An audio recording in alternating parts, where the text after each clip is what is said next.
Hello, church. My name is Mary Weaver. I'm the pastor here at Concord Trinity United Methodist Church. When my oldest daughter was in high school, I got a little lecture from her of sorts.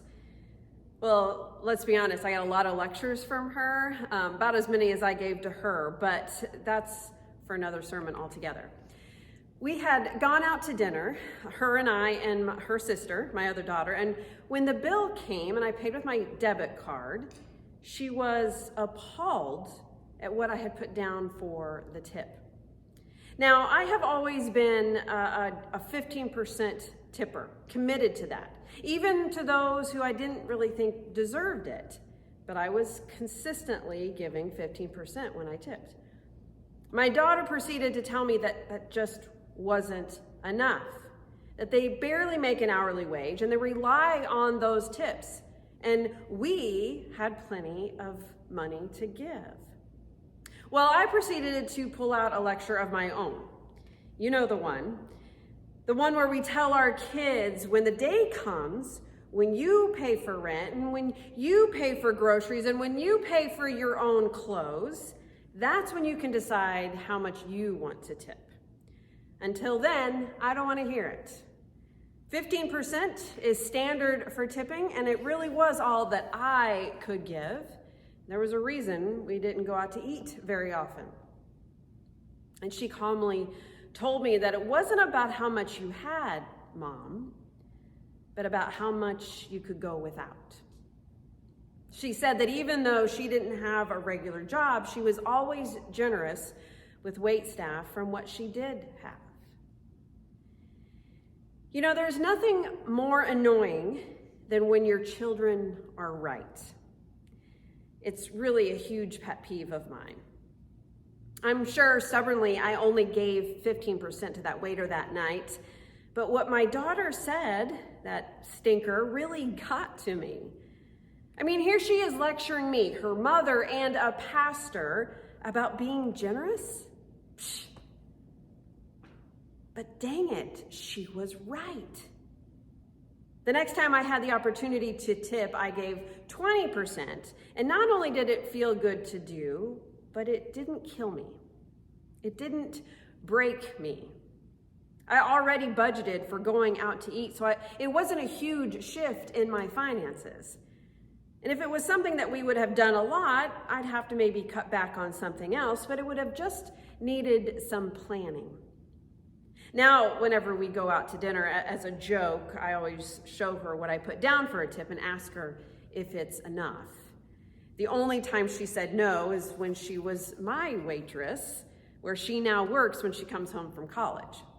I tipped her almost 30%, and she said she was surprised it wasn't more. I told her not to be surprised if I stopped helping her pay her tuition. Not surprisingly, the 30% she became happy with pretty quickly. Generosity begets generosity. It just does. When you see someone being generous, there's a part of you that wants to be a part of that. You see someone who donates a full bag of groceries, and you think, I could do that. We collected food this summer for Feed My People and piled it here in the sanctuary, and I heard people say, "Oh, that's cool. What else is needed?" We see generosity, and we want to get in on that. Or someone is generous to us in a time of need, and we think about a time one day when we can do the same for someone else. Being a witness to generosity inspires us to be generous. But why? What is it about generosity that nags at us in a good way to be generous ourselves? What is it about generosity that touches our innermost being? Why is generosity infectious and contagious and influential? Because ultimately, on an individual basis, we want to see ourselves reflected in that generosity. But on a grander scale, generosity with others and receiving someone else's generosity ties us together as a community. We get a glimpse of this why with our story from Ruth today. Following along with our story from last week, Ruth and Naomi have decided to go back from Moab, where Ruth is from, to go to Bethlehem, where Naomi is from. They are both widows. They have no children, only each other in this atypical mother-in-law, daughter-in-law relationship. Luckily for them, they move back right at the beginning of the barley harvest. Israel law required landowners to allow those with no land, aliens, orphans, and widows, to gather grain left behind by the harvesters. So this is exactly what Ruth aims to do. In order to provide for the two of them to be able to eat, Ruth goes into the fields to follow behind the reapers and pick up any grain left behind. She has been collecting all day, and she just so happens to be in the field of a man named Boaz. And he just so happens to come home and see her. And he also just so happens to be a relative of Elimelech, Ruth's father-in-law, who died back in Moab. Boaz, upon finding out who she is, exhibits genuine concern for her food and drink, and for her honor. He tells her to keep gleaning only in his field, and for her safety to stay close with his women servants. Ruth wonders at such kindness from this man, prostrating herself at his feet, especially since she's a foreigner. But Boaz, having heard what she had done for Naomi, expresses admiration for her self-sacrifice and devotion to her mother-in-law, and bestows a blessing upon her that God will reward her. He shows interest in her welfare by inviting her to lunch and offering her more than she really needs. For this exchange between a man of such status and a woman of her lowly status is amazing. But they both had each other held in such high regard. Boaz is a wealthy businessman checking midday on his workers and his fields. Ruth is a widow, a woman, a foreigner, one from Moab no less, and Hebrews and Moabites don't have the best history. But Boaz sees Ruth and shows concern for her. He wants to know who she is, and when he finds out that it's Ruth, the immigrant from Moab who left her homeland to help with her mother-in-law, his relative's widow, he shows his compassion and generosity with her. He is moved to help her, and he is plenty generous with her. Boaz even knows the possibility of his men assaulting her as a woman and tries to protect her from them, his own men.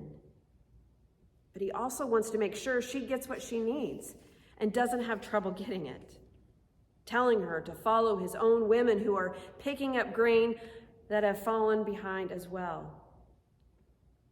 Boaz is so giving and compassionate and caring, and he admires Ruth for what she did. He has heard of Ruth and all that she'd done for Naomi, what she left behind, and he admires her for that. A man admiring a woman. Pretty rare in this patriarchal society. But because of this, his heart goes out to her to help her how he can. As he gives, he blesses her and then asks God to bless her. Boaz doesn't have a scarcity mindset to be able to help her the way he does and call her daughter. He has a mindset of abundancy. And in so doing, he offers her a sense of community. He could have sent her away. He could have let her glean at her own risk, but he went a step further, talking to her, allowing her to glean with his own women, making sure she was as safe as possible, and bringing her into the fold. Ruth has no idea who this man is. The readers and Naomi know who he is. We're told at the beginning of chapter 2 that there was a relative on Elimelech's side, someone of wealth and worth, but Ruth didn't know him. She was just there to collect what grain she could.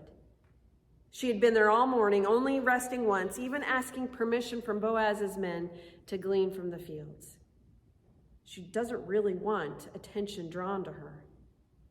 To be paid attention to and taken notice of, especially as a stranger, can often be an unwelcome thing. She knows an unprotected young widow and foreigner is fair game to harass. But Boaz does take notice of her. Knowing her as kin, he calls her daughter.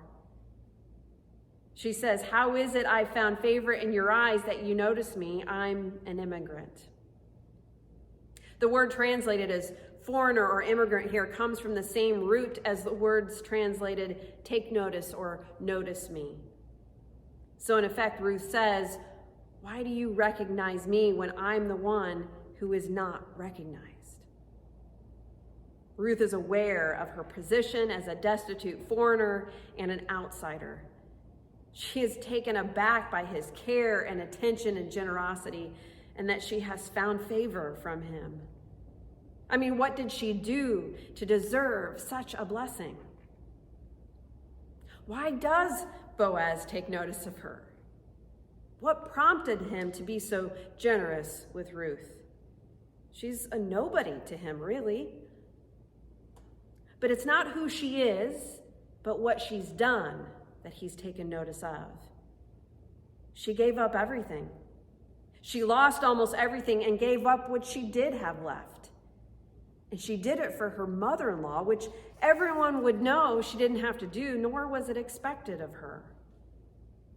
By her actions alone, he noticed her and showed compassion, concern, and generosity toward her. Why was he generous? Because of her character of being generous, what she did for Naomi, her work to provide food for the both of them, her devotion to Naomi, and her willingness to do what it takes, even leave her own people. Ruth's generosity with Naomi prompts Boaz's generosity with her. Generosity begets generosity. It is contagious and influential and life-changing, and it spreads. Naomi was probably generous with Ruth as a mother-in-law. I mean, why else would she stay with her, right? When we experience generosity, we want to share in that experience and be a part of it too. This coming Sunday is our Commitment Sunday on the 20th, the day we ask you to make a financial pledge and commitment for your 2023 giving to the church. So many of you have already turned in your pledge cards, so thank you so much for that. If you haven't yet, though, we will have, during our offering moment on Sunday, we'll take the time to turn in those pledge cards, which indicate your financial commitment to this church and its ministries. Hopefully, you got your generosity letter a few weeks ago with an envelope included, but if you did not receive one, please let us know. And on Sunday, if you forget your pledge card, we'll have plenty at our welcome desk if you need one.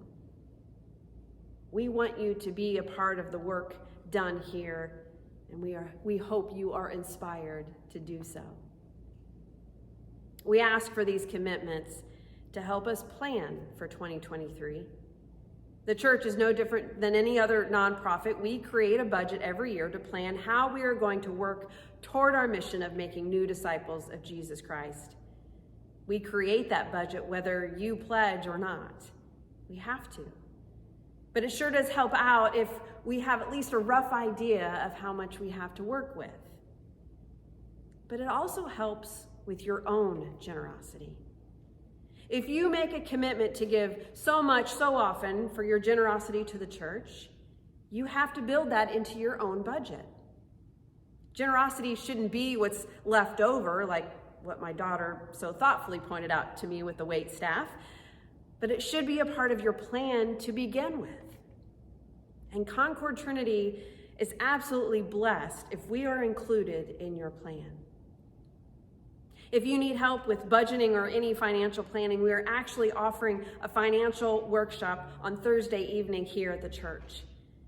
It won't be a financial planning session, but it will cover the basics about debt reduction and saving and budgeting. The good thing for you is that I'm not teaching it.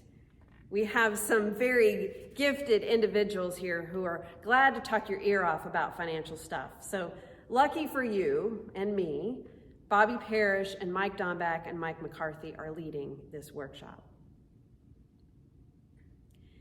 From Boaz and Ruth and Naomi, we see how being generous with our own lives helps others be generous, which then becomes a blessing to ourselves with a sense of community.